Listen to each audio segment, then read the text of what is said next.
Hello বন্ধুরা, মৈনাক চলে এলাম নতুন একটা ভিডিওতে। আজকে এই ভিডিওতে রিভিউ করব বাংলাদেশের সারপ্রাইজিং ব্লকবাস্টার সিনেমা উৎসব সিনেমার রিভিউ, যে সিনেমাটা আজকে চরকিতে মুক্তি পেয়ে গেছে। তো চরকি থেকে ছবিটা দেখলাম, ছবিটার ভালো দিক খারাপ দিক নিয়ে আলোচনা করব আজকের এই ভিডিওতে।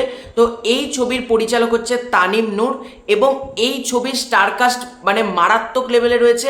জাহিদ হাসান, চঞ্চল চৌধুরী, ওপি করিম, জয়া আহসান, সাদিয়া আইমান, সৌম্যজ্যোতি, তার পাশাপাশি তোমার সুনেহরা বিনতে কামাল, আফসানা মিমি। বেশ বড় সড়ো কিন্তু স্টারকাস্ট নিয়ে এই ছবিটা রিলিজ পেয়েছিল এবং ছবিটা কিন্তু তার কন্টেন্টের জোরে বলা যেতে পারে ব্লকবাস্টার হয়েছে এবং এখনো পর্যন্ত কিন্তু সিনেমাটা থিয়েটার্সে চলছে। তো ছবিটা আমার কেমন লাগলো? তো এই ছবিটা হচ্ছে চার্লস ডিকেন্সের এ ক্রিসমাস ক্যারালের বাংলা অ্যাডাপ্টেশন। চার্লস ডিকেন্সের ক্রিসমাস ক্যারাল একটা বলা যেতে পারে জনপ্রিয় নোভেল এবং তার পাশাপাশি এটাকে নিয়ে প্রচুরবার নাটক, টেলিসিরিয়াল, কার্টুন, সিনেমা অনেক হয়েছে। এরপর ফাইনালি এটা বাংলাতে অ্যাডাপ্ট হলো। তো চার্লস ডিকেন্সের কি ক্রিসমাস ক্যারাল লেভেলটায় কি ম্যাচ করতে পারলো, অনেকের প্রশ্ন। আমাকে যদি এক লাইনে এটা রিভিউ করতে হয়, এই ছবিটা কিন্তু বেশ একটা ভালো ছবি হয়েছে। হ্যাঁ, দর্শকদের মুখ থেকে যখন রিভিউ দেখছিলাম এবং পজিটিভ ওয়ার্ড অফ মাউথ এবং ছবিটা এতটা কালেকশন যখন করছিল, তখনই বুঝেছিলাম ছবিটার মধ্যে তো পোটেন্সিয়াল রয়েছে। সুতরাং ছবিটা কিন্তু নিঃসন্দেহে একটা ভালো ছবি হয়েছে এবং ফ্যামিলি অডিয়েন্সের কিন্তু এই ছবিটা ভালো লাগবে। একা দেখার জন্য ছবিটা না, ফুল ফ্যামিলি নিয়ে বা বন্ধুবান্ধব নিয়ে মানে সবাইকে নিয়ে এই ছবিটা দেখার মতন একটা কিন্তু ছবি হয়েছে।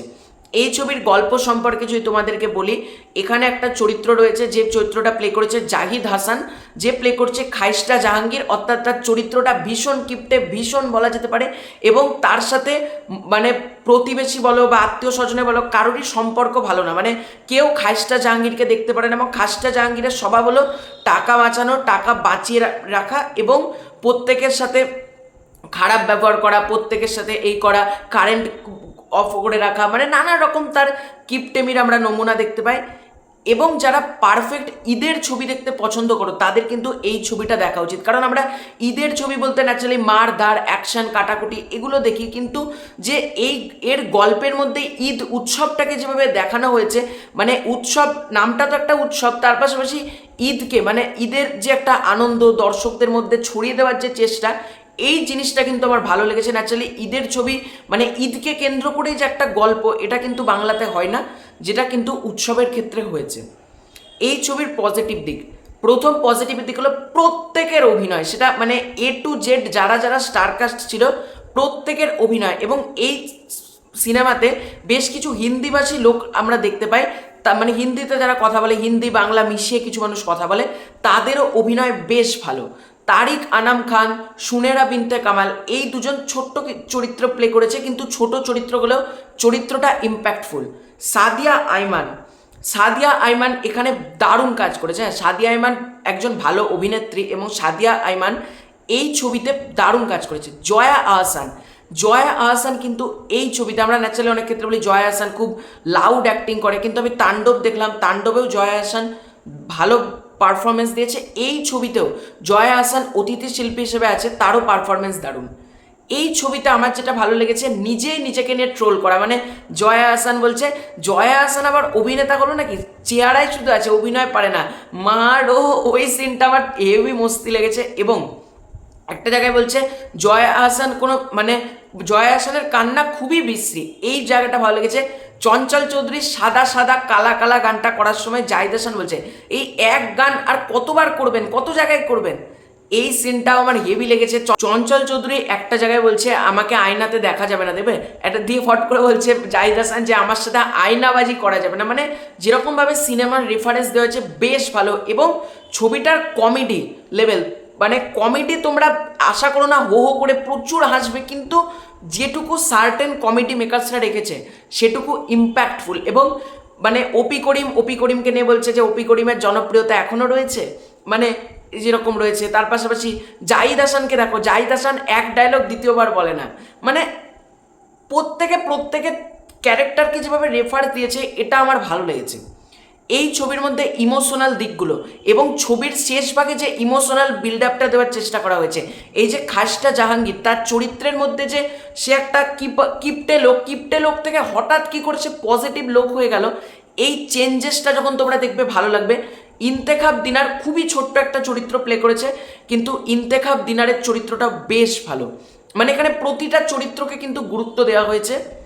আফসানা মিমি, তার কথা বলতেই হবে, আফসানা মিমিও যথেষ্ট ভালো কাজ করেছে এই ছবির মধ্যে। এই ছবির গানগুলো যেভাবে এসেছে, মানে তা তা তা মানে যেগুলো বিজিএম ওয়াইজ বলো বা গানের ব্যাকগ্রাউন্ড স্কোর বলো, গানগুলো অসম্ভব সুন্দর হয়েছে, অসম্ভব। এবং যে এই ছবির মধ্যে তোমার একটা জিনিস ভালো লাগবে যে হঠাৎ আমরা ধরো ইমোশনাল হয়ে পড়ছি, কোনো দুঃখের সিন চলে আসছে, এই যে সাদিয়া আইমান আর এই যে সৌম্যজ্যোতি, এই দুজনের মধ্যে মানে দুজনকে ছেড়ে চলে যাচ্ছে, হঠাৎ একটা কমেডির সিন মাঝখানে ঢোকানো হচ্ছে, মানে তোমরা হঠাৎ ইমোশনাল জায়গা থেকে হঠাৎ তোমরা চলে যাবে, হঠাৎ পাস্ট, হঠাৎ প্রেজেন্ট, হঠাৎ ফিউচার, আমরা নানানভাবে দেখতে পাচ্ছি। এবং জাহাঙ্গীরের চরিত্রের মধ্যে যে বদল ঘটছে, এইটা কিন্তু ছবির মধ্যে ভালো লেগেছে। এবার যদি আসে ছবির নেগেটিভ দিক, দেখো এই ছবির স্ক্রিন প্লেটা আরেকটু টান টান হতে পারত, এবং স্ক্রিন প্লেতে যেগুলো একটু টেনশন বিল্ড আপ করা হয়নি, মানে ইমোশনাল জায়গাগুলো আরেকটু ধরে ধরে করা যেতে পারতো। বা তোমার এই যে সাদিয়া আইমান আর সৌম্যজ্যোতি, এই ক্যারেক্টার দুটোকে যদি আরেকটু স্পেস দিয়ে দেখানো যেতে পারতো, তাহলে স্ক্রিন প্লেটা আরেকটু ভালো হতো। মানে অযৌক্তিক কিছু সিনও কিন্তু এই ছবির মধ্যে রয়েছে, যেটা বাদ দিয়ে দিলে কোনো যায় আসে না, কিন্তু এই জায়গায় যদি সাদিয়া আইমান আর এই তোমার সৌম্যজ্যোতি, এই দুজনের যদি কেমিস্ট্রিটা আরেকটু ফোটানো যেতে পারতো, তাহলে ভালো হতো কিন্তু আমার মনে হয়। এবং ছবির ক্লাইম্যাক্সটা নিঃসন্দেহে ভালো হয়েছে।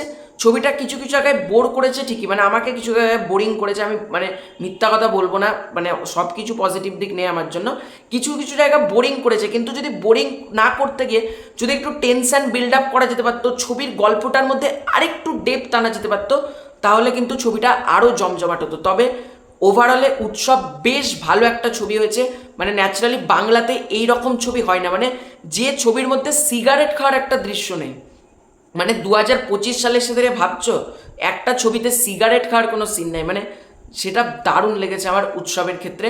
এবং পারফেক্টলি পরিবার নিয়ে দেখার জন্য এটা একটা ভালো ছবি।